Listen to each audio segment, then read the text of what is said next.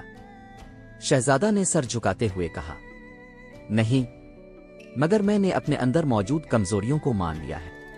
میں نے قربانی دی، دھوکہ برداشت کیا، اور اب شاید میں سچائی سے نہیں ڈرتا۔ فقیر نے مسکرا کر کہا، تو تم تیار ہو؟ اب وقت ہے معافی کا۔ شہزادہ حیران ہوا، کس سے معافی؟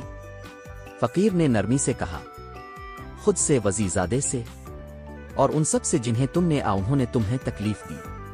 بغیر معافی کے تمہارا دل آزاد نہیں ہو سکتا۔ اسی رات شہزادے نے آنکھیں بند کیں اور دل سے معافی مانگی۔ اے میرے ساتھی وزیرزادے، اگر تاؤ سن رہا ہے تو جان لے میں تجھے قصوروار نہیں سمجھتا، تو بھی میری طرح تقدیر کی گرفت میں تھا۔ میں تجھے معاف کرتا ہوں۔ دوسری طرف قید خانے میں وزیرزادہ بیٹھا آسمان کی طرف دیکھ رہا تھا۔